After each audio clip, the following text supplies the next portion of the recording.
से आई हुई संपत्ति व्यक्ति को अशांति की ओर ले चलती है। गलत मार्ग से कमाया हुआ धन मन, वचन और चरित्र को अशांत करता है।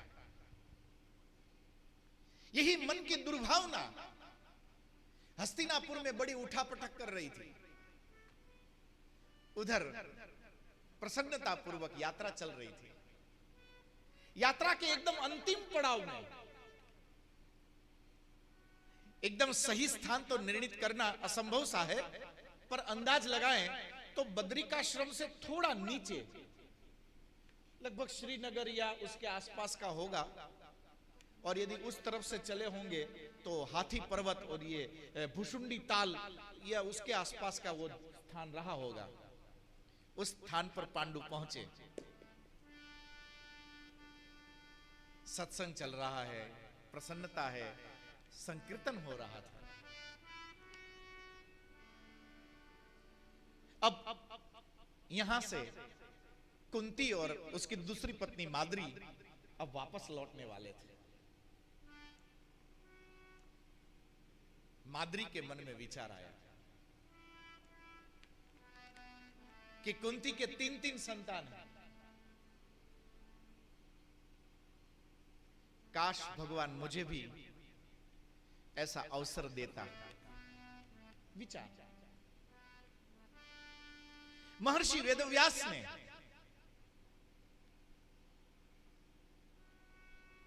उपनिषद की चर्चा करते हुए अपने विद्यार्थियों को ऐसा पढ़ाया था कि समझदार व्यक्ति को चाहिए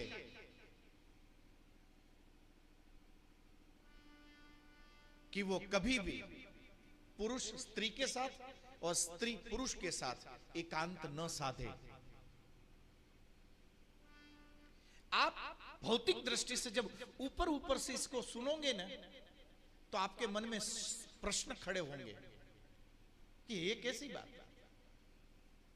इसका एक सीधा सीधा अर्थ तो ये होता है ना कि महर्षि वेदव्यास की नजर में दुनिया के सारे लोग चरित्रहीन हैं, तभी तो कहना पड़ा होगा। पर यदि यथार्थ दृष्टि से आप देखो तो यहां पर चरित्र से संबंधित कोई बात नहीं है।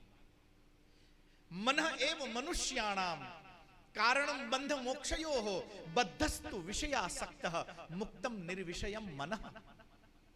ये मन है, मन के हारे हार है, मन के जीते जीत। ये मन बहुत अटपटा है। मन कब कहां फिसल जाए ये हम विचार करें उससे पहले काम कर जाता है। कोई ऐसी दुर्घटना न हो जाए, इसलिए समझदार को चाहिए, साधना में रत लोगों को चाहिए कि वो एकांत को साधे। ये महर्षि वेदव्यास का सूत्र। किंतु यहां पर पांडु माद्री के पास आए। माद्री ने अपना विचार रखा, दोनों का मिलन हुआ।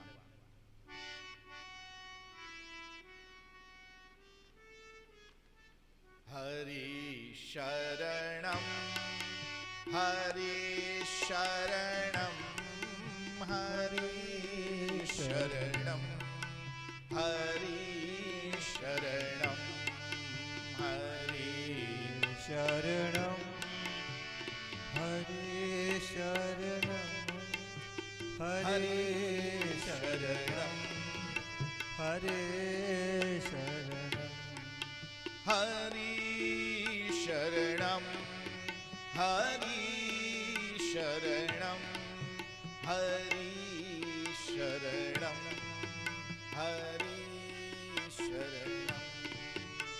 हरि शरणम हरि शरणम हरि शरणम हरे शरणम। सहदेव और नकुल माद्री से उत्पन्न हुए, किंतु इसी मिलन की वजह से पांडु की मृत्यु हो गई। जो लोग पांडु का संदेश लेकर वापस जाने वाले थे, वो महाराजा पांडु के अस्थि लेकर गए, हस्तिनापुर पहुंचे। राजकीय रूप से बड़ी उथल पाथल चल रही थी, स्वाभाविक है। और कुंता जब वहां पहुंची तो एक प्रकार का वहां तनाव था, महाभारत। और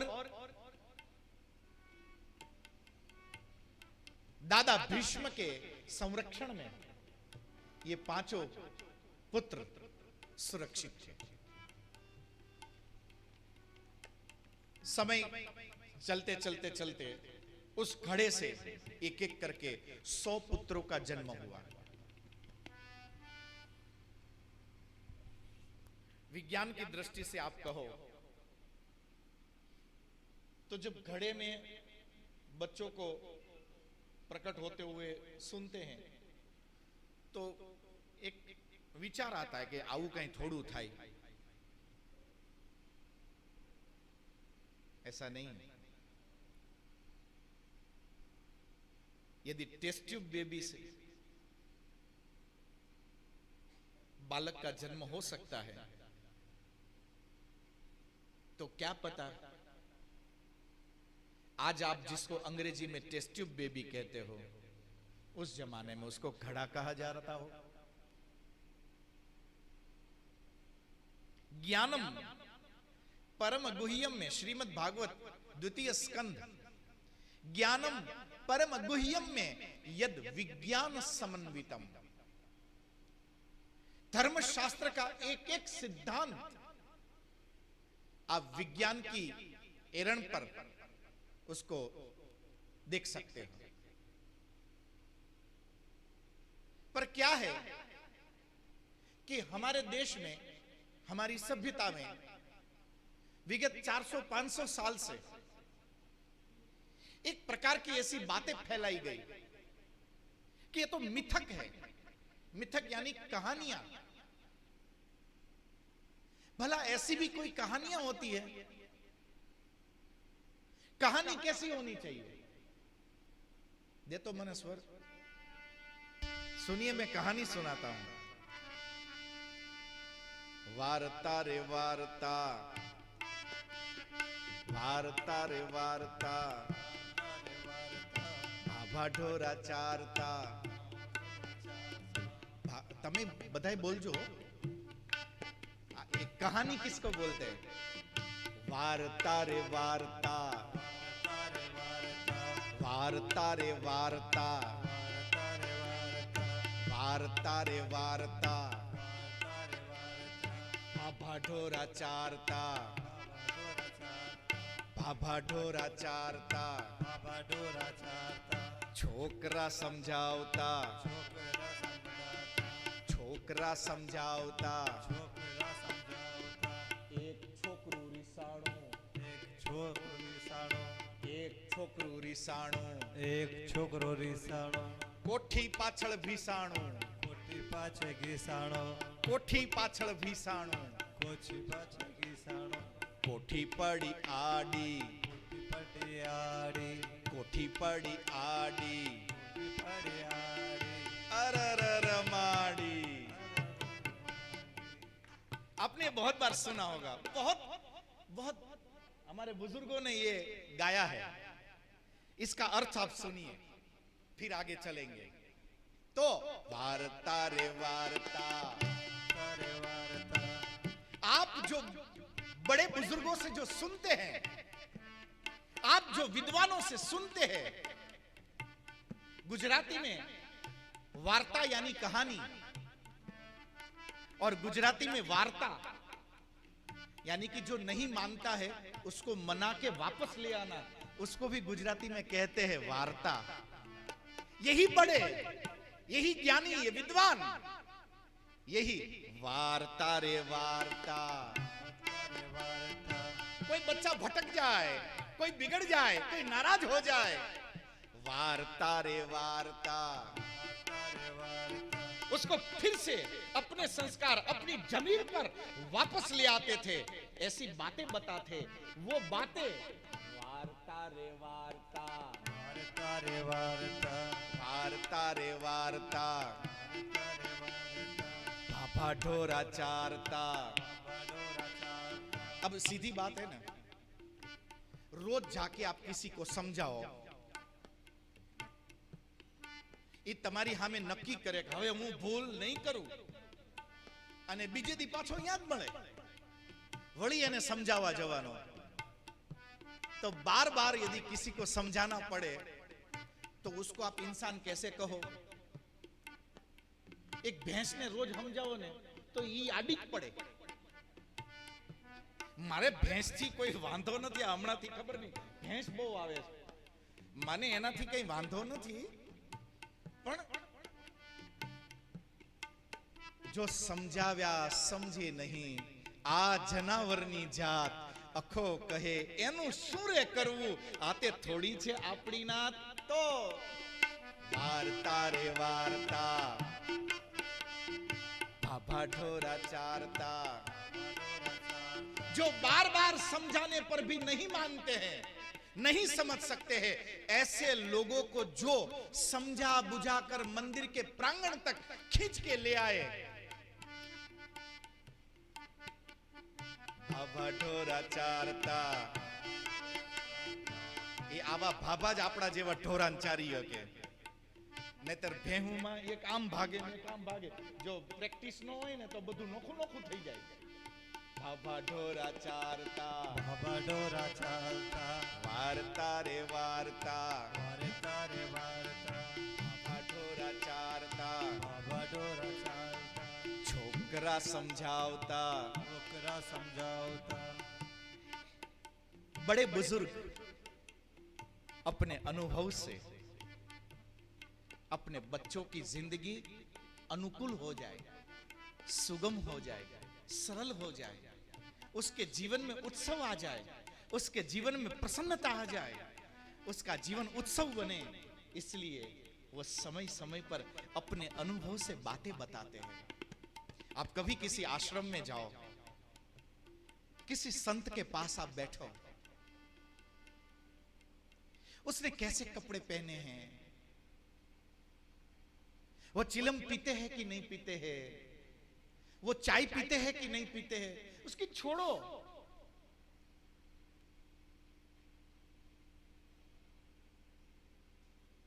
दिल के टुकड़े हुए हजार, कुछ इधर गिरे कुछ इधर गिरे। रोज हनुमान चालीसा कभी करके तो देखो, जंगल में कभी रह के तो देखो। घर छोड़ा, समाज छोड़ा, व्यवस्थाएं छोड़ी, जंगल में निकल गए, उपवास किए, आंखों में आंसू भरकर हनुमान जी के सामने बैठकर हनुमान चालीसाएं गाई। उसके बावजूद भी यदि वो हनुमान मिलने न आए तो दिल के टुकड़े हुए हजार, कुछ इधर गिरे कुछ इधर गिरे।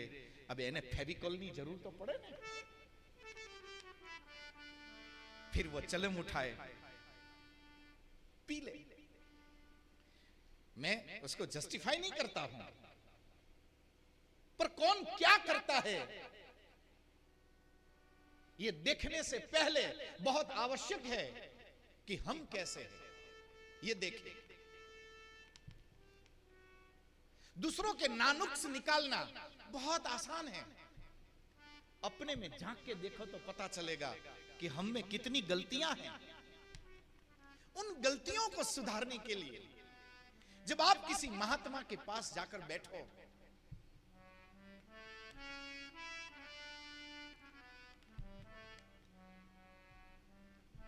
मैं नैमिषारण्य गया था और हरि कथा आयोजन समिति हम सब लोगों को बहुत सालों बाद मुझे नैमिषारण्य भागवत जी लेकर गई। आप लोगों का धन्यवाद। मैं दादाजी के साथ था, मेरे शिक्षा गुरु।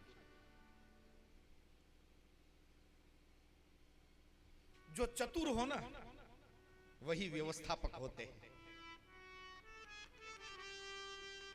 ये बेवकूफों के बस की नहीं, बड़े चतुर लोग होते हैं। वहां कुछ अव्यवस्था थी। मेरा बचपना था। मैंने दादाजी से बात करी, बाबा ढोरा चारता, छोकरा समझावता। मैंने दादाजी को कहा कि दादाजी आप बता झूठा है, ये आपके सामने नाटक कर रहे हैं।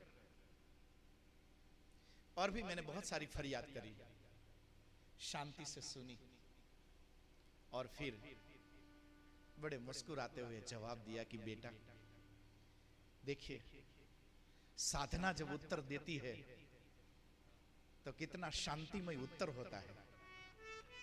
छोकरा समझाओता, ये आसान काम नहीं है।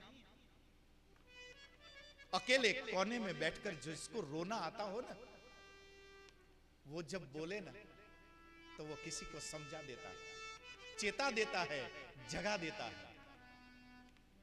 बोले बेटा, ये उनका उत्तर। हमें हर प्रकार से इनका अनुग्रह ज्ञापित करना चाहिए। बेटा ये लोग न होते तो आज हम नैमिषारण्य में थोड़े ही होते। ये उनका शब्द, ये लेकर आए। ये न होते, श्रोता न होते तो हम यहां पत्थर पर बैठकर कथा किसको सुनाते।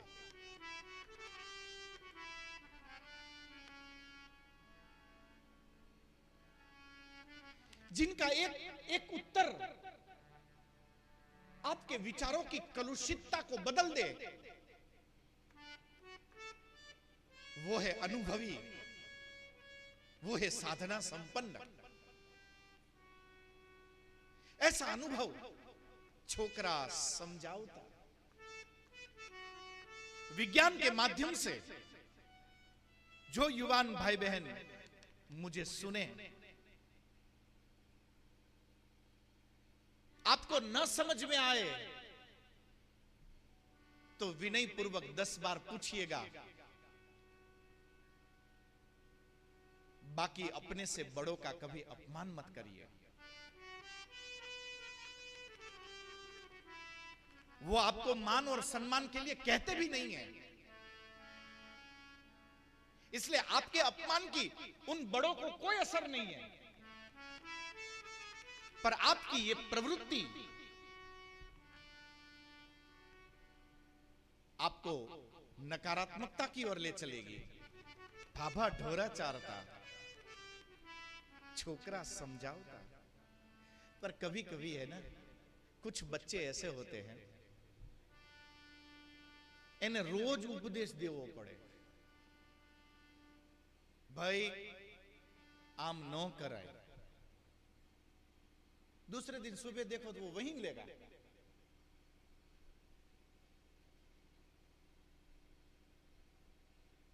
शाखा मृगते बड़ी मनुसाई, शाखा ते शाखा पर जाई।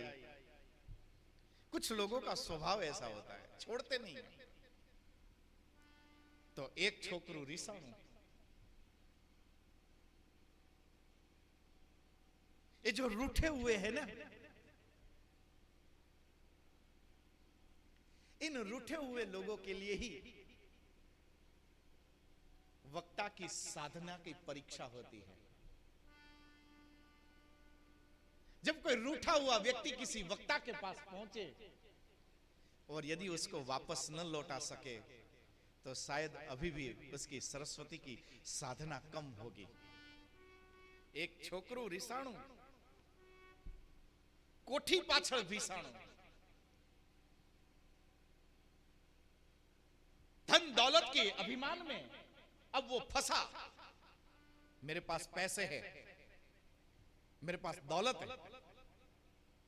आपको पता क्या है? कोठी पाछळ भीसाणु। पर धन दौलत का ये नशा बहुत ज्यादा देर रहता नहीं है। कोठी पड़ी आड़ी, ये धन दौलत लेके गिरती है, वो पड़ जाती कोई नहीं। पर धन दौलत की कोठी जब आड़ी पड़ती है ना, तो कोठी को जो थामे रखते हैं ना, उनको लेके गिरती है। कोठी पड़ी आड़ी, अरर माड़ी। ये है वार्ता। भारत देश की वार्ताएं, कहानियां, हमारा मिथक, जो मिथक के नाम से अपमान करते हैं शास्त्रों का, यह है मिथक। यदि आपको मिथक में रस है तो। बाकी तो अत्रते कीर्तयिष्यामि इतिहासम पुरातनम। आओ मैं आपको सभ्यता की उन चरणों में ले चलूं। आओ मैं आपको संस्कृति की उस ऊंचाई तक ले चलूं जहां से ब्रह्म विद्या का छोटा सा झरना निकलकर कल कल बहता हुआ बाहर आ रहा है। इतिहासम पुरातनम। तो मेरी यात्रा इस क्षेत्र में शुरू हुई। सुमति कुमति सबके उर रही, नाथ पुराण निगम अस कहही। राणापुर 2011 राणापुर में मैंने इस मंत्र को गाया था, जहां से मुझे ये 2 रतन मिले। सुमति कुमति सबके उर रही, सुमति कुमति सबके उर रही, नाथ पुराण निगम आस कहही, नाथ पुराण निगम।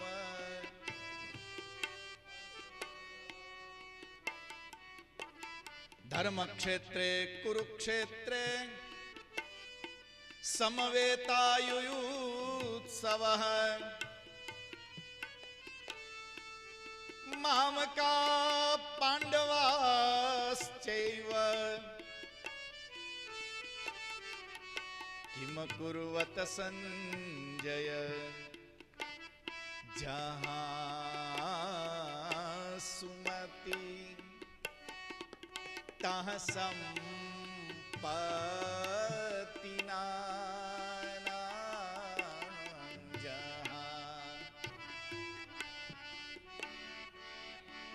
तो हमारी चर्चा चल रही थी कि कुंती अपने 5 संतानों को लेकर हस्तिनापुर वापस लौटी। राजनैतिक रूप से हस्तिनापुर में बड़ी उथल पुथल होने लगी। देखा जाए तो प्रत्यक्ष रूप से सब एक जैसे लगते थे, किंतु अंदर अंदर में हस्तिनापुर के 2 बंटवारे हो चुके थे। एक पक्ष था कुरुओं का और एक पक्ष था पांडवों का। जहां सुमति तहाँ संपत्ति नाना। जहां सुमति रही वहां द्वारिका नाथ रहा, और जिन्होंने कुमति का आश्रय किया उनको इस संसार से विदा होना पड़ा।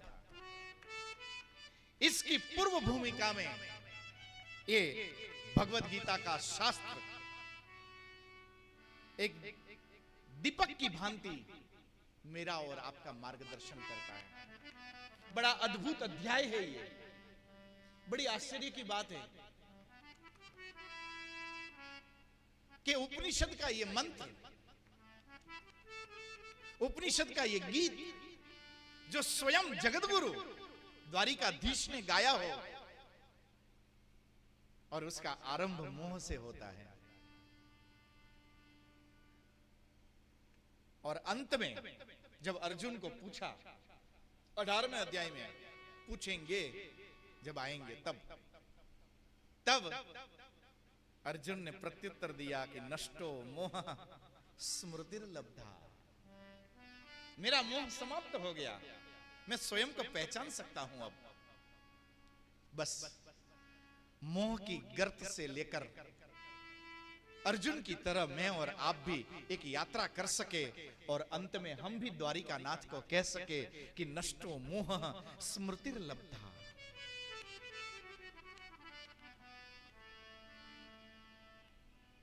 परम श्रद्धेया